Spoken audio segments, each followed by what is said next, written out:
नमस्कार दोस्तों, आप सभी लोगों को विरुड़ पंचमी एवं नाग पंचमी की हार्दिक शुभकामनाएं।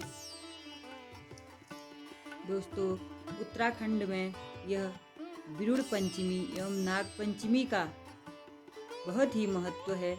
यहाँ यह पर्व लोक पर्व के रूप में मनाया जाता है। दोस्तों, मैं आज आपको विरुड़ पंचमी की कथा सुनाने जा रही हूँ कि यह विरुड़ पंचमी क्यों मनाई जाती है, इसका क्या महत्व है, इसको करने से क्या फल प्राप्त होते हैं।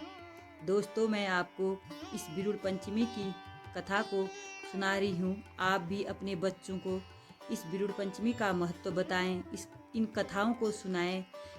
प्राचीन समय की जो कथाएं हैं, आणे हैं, जो कुछ भी हमारी पुरानी धरोहर है, वह हम आगे को अपने बच्चों तक पहुँचाएं।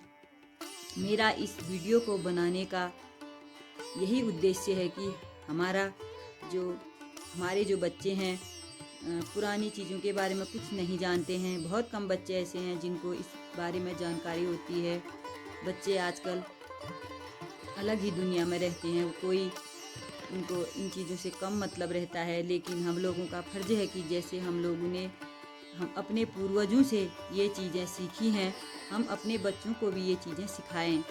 दोस्तों, मैं अब विरुड़ पंचमी की कथा आपको सुनाने जा रही हूँ। आप लोग ध्यानपूर्वक सुनें। धन्यवाद दोस्तों, प्राचीन काल में एक ब्राह्मण और एक ब्राह्मणी एक गांव में निवास करते थे। ब्राह्मण के 7 पुत्र थे। 7 पुत्रों में से किसी भी पुत्र की कोई संतान नहीं थी, जिस कारण ब्राह्मण काफ़ी दुखी रहते थे। ब्राह्मणी कहती थी, आप सदैव लोगों की पूजा पाठ इत्यादि कर्म कांड कराते हो, लेकिन हमारे घर में भी कुछ ऐसे ही पूजा पाठ कुछ करवाए जिससे हमारे पुत्रों को कोई संतान की प्राप्ति हो सके। ब्राह्मणी बहुत दुखी रहती थी। ब्राह्मणी के इन वक्तव्यों को सुनकर ब्राह्मण भी बहुत उदास हुए और दुखी हुए। वो अपने नित्य कर्म की ओर, यानी कि अपनी पूजा पाठ करने के लिए चले गए। रास्ते में ब्राह्मण देवता को एक नदी मिली। नदी के किनारे पे कुछ स्त्रियां पूजा करती हुई दिखाई दे रही थी। जैसे ही ब्राह्मण देवता उनके करीब गए तो उन्होंने देखा कि वो कुछ कर रहे हैं वहाँ पे। तो ब्राह्मण देवता ने पूछा, आप क्या कर रहे हो ये? तो उन्होंने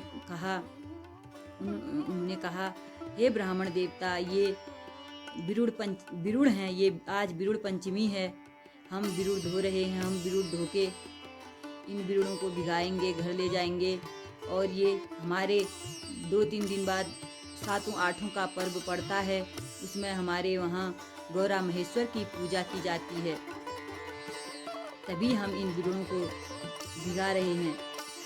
तो तभी ब्राह्मण देवता पूछे कि आप मुझे बताने का कष्ट करें कि आप इनको कब भिगाते हो और कैसे भिगाते हो, इसके करने से क्या फल मिलता है, क्या फल प्राप्त होता है। तो तब उनमें से एक स्त्री बोली, हे ब्राह्मण देव, ये व्रत बहुत बड़ा व्रत है। इस दिन सबसे पहले सुहागन औरतें सुबह उठती हैं, नहाती धोती हैं, अपने नित्य कर्म करने के बाद घर की लिपाई पुताई करते हैं, और उसके बाद एक तांबे के बर्तन में, अगर हो सके तो तांबे का बर्तन, नहीं तो किसी भी पात्र में आप इन विरुड़ों को भिगाएं। विरुड़े यानी कि 5 अनाज होते हैं ये, इसमें 5 अनाज डाले जाते हैं। 5 अनाज मिलाने के बाद 1.25 मुट्ठी या तो 1.25 माना, आपके पास जितना भी बन सके 1.25 मुट्ठी से ऊपर को आप डाल सकते हैं, और इनको मंदिर में रख दीजिए। इस प्रकार उन्होंने पूरी विधि पंडित जी को बताई।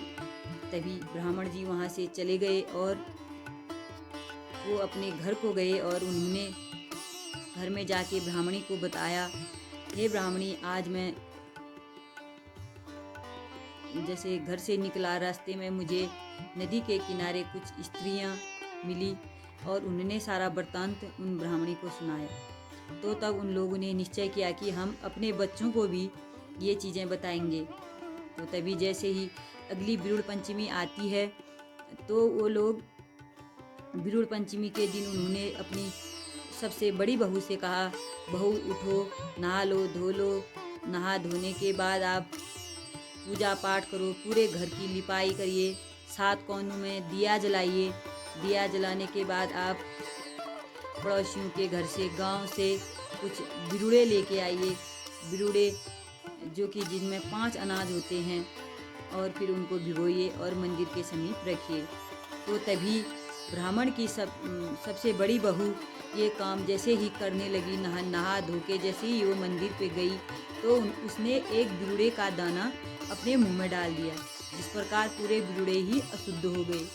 तो ब्राह्मणी ने कहा, आपने ये क्या कर दिया बहू, आपने तो पूरे बिरुड़े जूठे कर दिए हैं, अब ये नहीं हो पाएगा।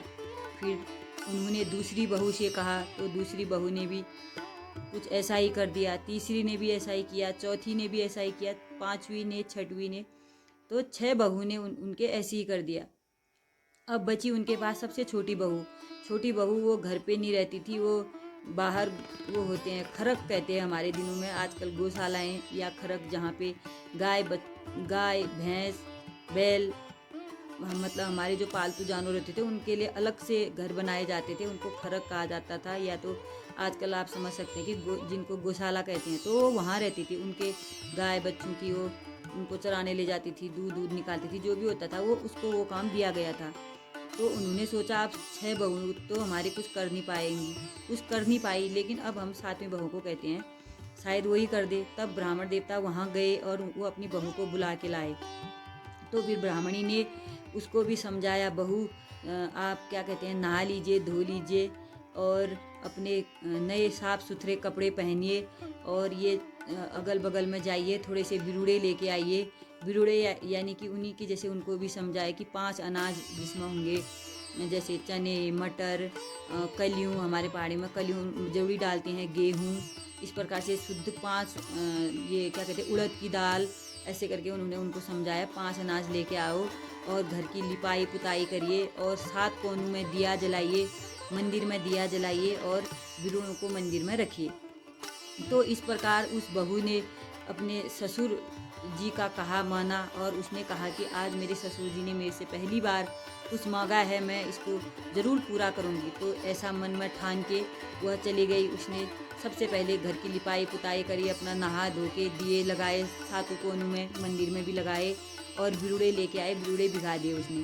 तो बिरुड़े भिगो दिए, तो इस प्रकार उसकी बिरुड़ पंचमी सफल हो गई। वो बिरुड़े भिगो के उसने सारा कार्य कर दिया और अपने ससुर जी के कहे शब्दों के अनुसार उसने सब कर दिया। तो फिर अगले ही साल उसको एक भगवान की कृपा से एक पुत्र की प्राप्ति हुई। पुत्र की प्राप्ति होने के पश्चात तो उन जो उसकी जो बड़ी 6 बहुएं थी, उन बहुओं को कुछ अच्छा नहीं लगा। उन्होंने कहा कि हम लोग ये कर नहीं पाए, ये कर पाए करके उनके मन में थोड़ा गलत भावना आ गई।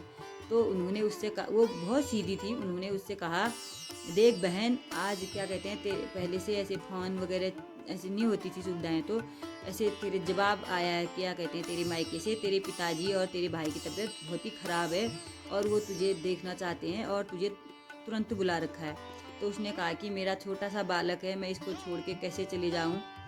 ऐसा करके उन्होंने कहा, नहीं, हम 6 लोग हम तेरे बालक को देख लेंगे।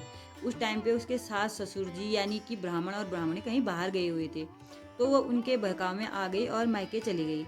जैसे ही वो मायके पहुंची तो मायके जाके उसने पाया कि उसके जो भाई और पिताजी उसके हैं वो स्वस्थ थे। तो उनको देख के उसके मन में थोड़ा अजीब हुआ। उन्होंने कहा कि मैं कहाँ फंस गई, कहीं इन लोगों ने मेरे को गलत तो नहीं बता दिया करके। तो फिर चले गई। फिर उसने अब जाके अपनी माँ को बताया, माँ ऐसा ऐसा है, उन्होंने ऐसा ऐसा कहा, क्या इनकी तबीयत ख़राब हुई थी। तो उन्होंने कहा, नहीं नहीं बेटा, ये तो ठीक है, आप लगता है आप छोटे बच्चे को छोड़ के आ गए हैं, लगता है कि किसी ने आपको गलत चीज़ बता दी है, या तो आपके वहाँ किसी ने गलत संदेशा भिजवा दिया है।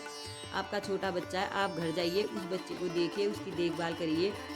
और फिर उसके मन में बहुत डर लग गया कि वो सोचती थी कि मैं अपने बच्चे को छोड़ के तो आ गई हूँ और अब क्या होगा। माँ ने कहा कि तू ये थोड़े, जैसे हम लोग अपने मायके से आते हैं तो कुछ ना कुछ हमको दिया जाता है, जैसे चावल के दाने होते डेली पूजने के लिए, वैसे ही उनको उसकी माँ ने सरसों के दाने दिए। उन्होंने कहा बेटा तू ये सरसों के दाने ले जा और इनको अपने ऐसे डालते रहना, इनको पीछे पीछे डालते रहना और पीछे को मुड़ के देखना जरूर कि ये उग रहे हैं कि क्या हो रहा है। उसने देखा तो उग रहे थे। उसने कहा अगर उगेंगे तो ऐसा होगा कि तेरा पुत्र ठीक ठाक होगा और तू जाते रहना। तो ऐसा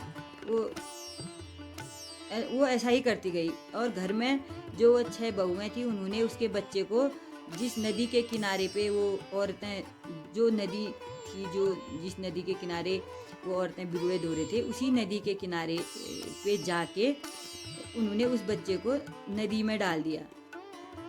तो अपना चले गए घर को।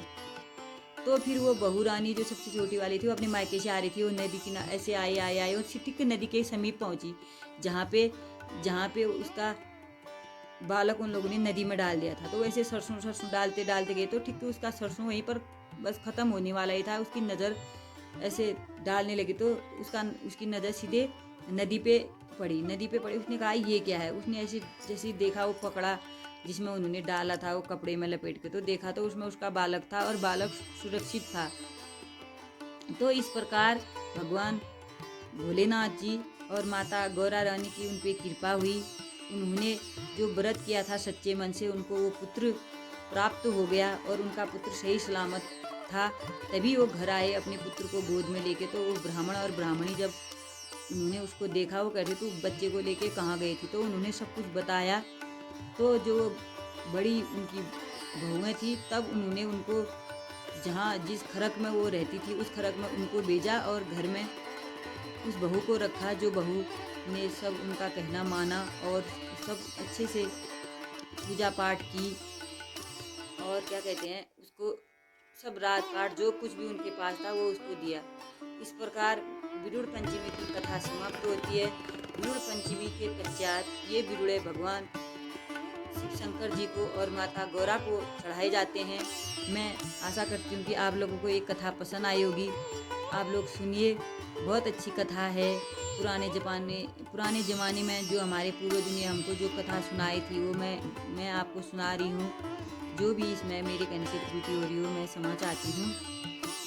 मैं आपको 7वां 8वां यानी कि एक दिन बीच में छोड़ के 7वां 8वां पढ़ने वाली है 2023 में 23 तारीख और 24 तारीख को 23 को 7वां है 24 को 8वां है। तो मैं आपको 7वां 8वां की कहानी भी सुनाऊंगी। हो सकेगा तो मैं आपको 7वां 8वां हमारे गांव में कैसे मनाई जाती है मैं वो भी दिखाऊंगी। धन्यवाद मित्रों, बहुत बहुत धन्यवाद।